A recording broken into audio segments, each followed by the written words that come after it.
everyone, it's Miss Gina with today's Pajama Storytime. Today we're going to be reading 3 books as always. The first 2, The Ocean Calls and A Different Pond, are to celebrate Asian American and Pacific Islander Heritage Month. And our last book, The Rabbit Listened, is to celebrate Mental Health Awareness Month, which is also happening today.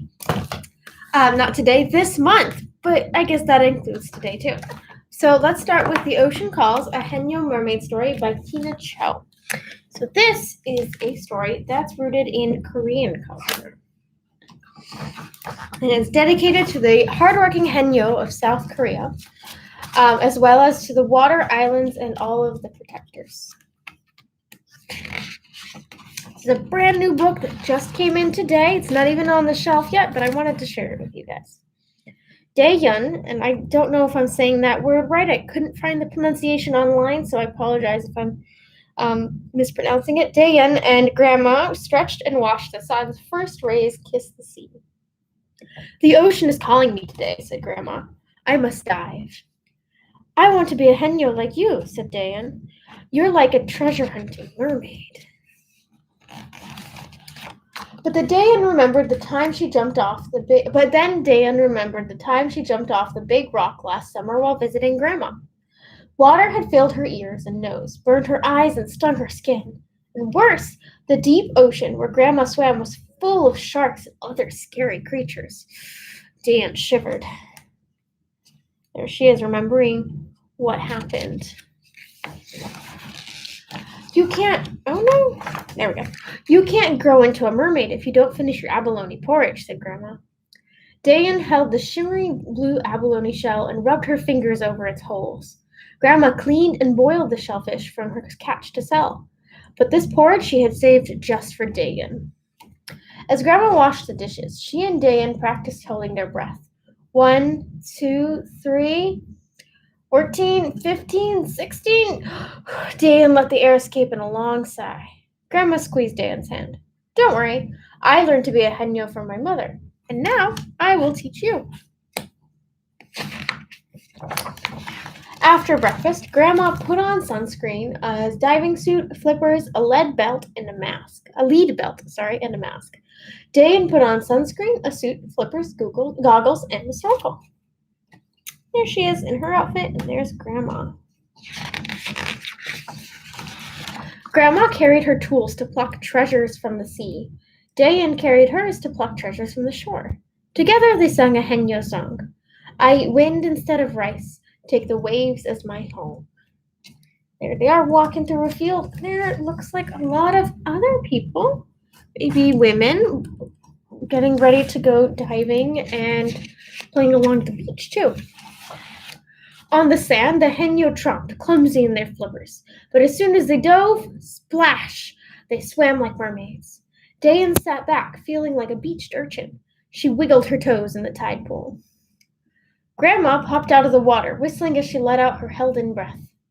Again and again the Haenyeo dove and came back up for air. The sea breeze carried the sound of their whistling. Hoo-wee!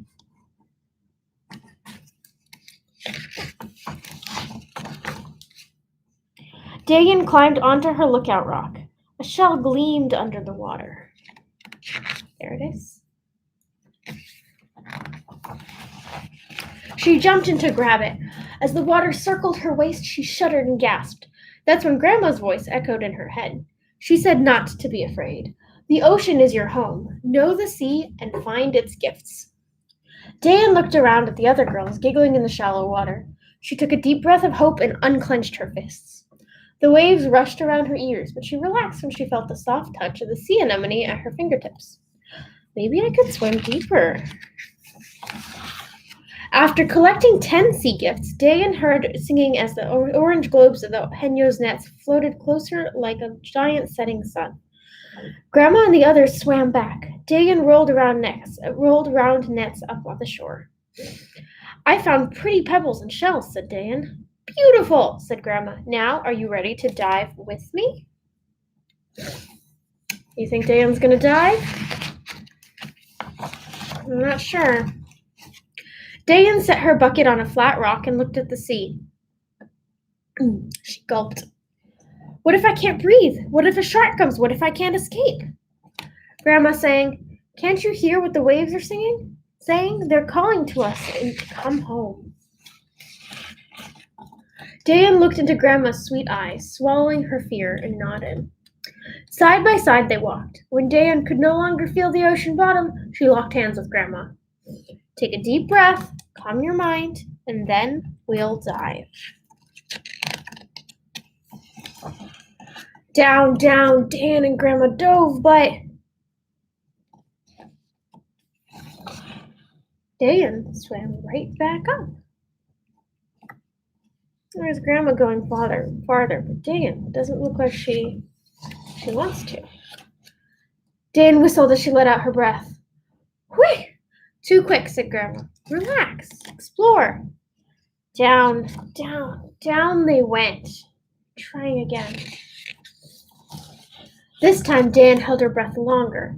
Seaweed swayed with the current. Colorful fish darted by. She pointed to a garden of sparkling treasures. This book has such beautiful illustrations.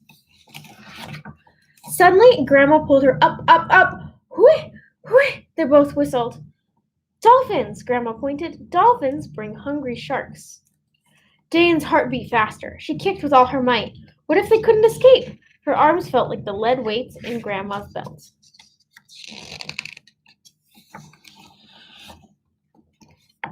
Now they're climbing up onto a nearby boat. A henyo waited to lift her to safety, and that's when Dayan remembered her wish. What was her wish? Do you guys remember? Dayan shivered at Grandma's warm embrace. "We work together to keep each other safe. You were brave, Dayan. You'll be a fine henyo someday." "Grandma, I didn't catch anything." "Oh, but you did find treasure." Grandma opened her hand and gave Dan a sparkling turban shell. Dan's thumb followed the curve of the shell's spiral. She smiled. For the first time, she felt at home in the sea. Like a mermaid, like a true henyo. The end. That was a really cool book and an interesting spin on mermaids that I haven't heard before. I really like learning about all the cool things that they find when they dive down into the ocean. So our next story is also about a body of water, a little smaller, and this time it's about a boy and his dad. It's called A Different Pond. It's by Bao Fi and illustrated by T. Bui. Dad wakes me quietly, so Mom can keep sleeping. It'll be hours before the sun comes up. In the kitchen, the bulb is bright. Dad has been up for a while, making sandwiches and packing the car. "Can I help?" I ask. "Sure," my dad whispers and hands me the tackle box. The streetlights look brighter, and the roads aren't so busy before the sun comes up. Dad turns on the heater and tells me stories. A kid at my school said my dad's English sounds like a thick, dirty river. But to me, his English sounds like a gentle rain. My parents also didn't speak English as their first language, but their first language was Russian. I think in this book, I'm not sure if they tell you, but I know the author is Vietnamese. Maybe that's the dad's first language. We stop at the bait store on Lake Street. It always seems to be open. "You're here early today," the bait man says. "I got a second job," my dad explains. "I have to work this morning." "On a Saturday?" the bait man asks. My dad nods. I feel the bag of minnows move. They swim like silver arrows in my hands. It's still dark when we get to the pond. We park the car and climb over the divider between the road and the trees. My dad holds my hand and walks ahead through the tangle and scrub. "Step where I step," he says. I am thinking about what Dad told the bait man. "If you got another job, why do we still have to fish for food?" I ask. "Everything in America costs a lot of money," he explains. I feel calluses on his hand or he squeezes mine. Sometimes a Hmong man is at the pond. He speaks English like my dad and likes to tell funny jokes. Sometimes there's a black man there too. He shows me his colorful lure collection. Here's the Hmong and the black one. This time it is just me and my dad. It's a little bit cold. I rub my hands together, yawn, and look up to see faint stars like freckles.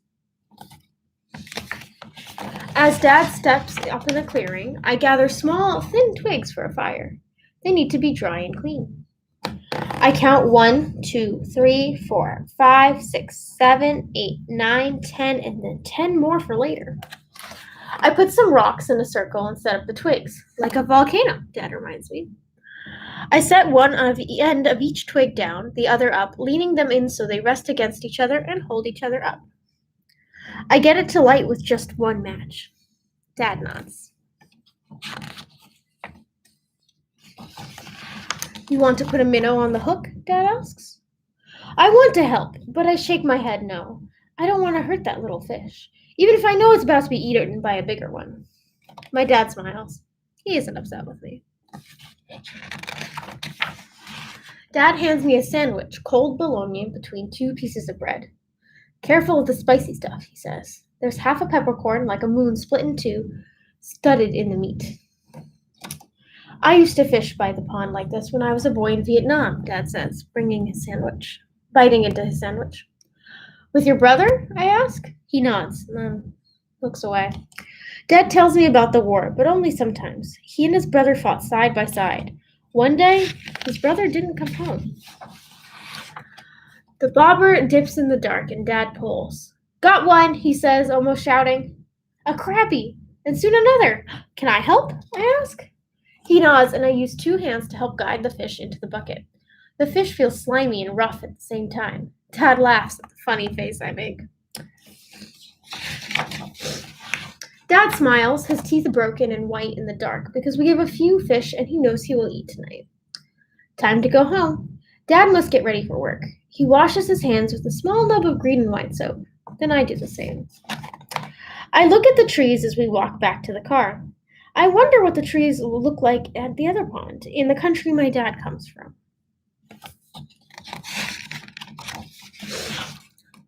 By the time we get home, the sunlight coming through the windows is just a faint tint, a blue and gray instead of gold.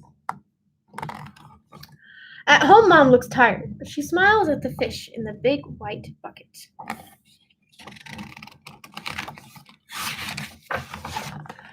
My dad changes his clothes and gets ready to go to work. He pats me on the back and says to my mom, Our boy did a good job with the fire today. You learned so quickly, Mom says. Then she asks me to help with the fish before she has to go to work too. I'm sad that she and Dad must leave, but not too sad. I know that later on they will both come home. Look after your baby brother, Mom reminds my brothers and sisters. She means me. Then she gets on her bike and goes to work. Tonight, when we are all home, Dad will put rice in the cooker and Mom will fry the fish on both sides until they are crispy.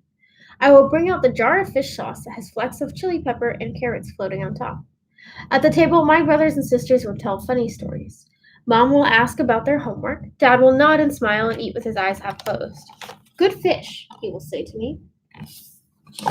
And I will smile and nod, and later, when we sleep, we will dream of fish in faraway ponds. The end.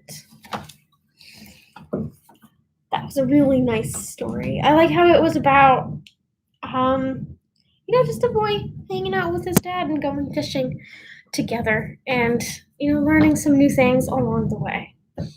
So our last book is a little bit, we're shifting gears with our theme a little bit. We're going to talk about mental health and just taking care of yourself and your brain and your feelings. And this is one story that's about that. So this one's called The Rabbit Listen, and it's by Cori Doerrfeld. Did I skip a page? No, I didn't. Okay. One day, Taylor decided to build something. Something new. Something special. What do you think he's building? Or she's building? What do you think they're building? Something amazing. Taylor was so proud. That's really cool looking. Looks kind of like a castle to me, right? But then out of nowhere, all these birds just crashed right into the palace, and things came crashing down. The chicken was the first to notice. Oh, look at Taylor. How do you think they're feeling right now? Yeah. Cluck, cluck, what a shame. I'm so sorry this happened. Let's talk about it. Cluck, cluck. But Taylor didn't feel like talking, so the chicken left. Next came the bear. What do you think the bear is going to suggest we do? Grr, ah, how horrible. I bet you feel so angry. Let's shout about it. Grr, grr, grr. But Taylor didn't feel like shouting, so the bear left.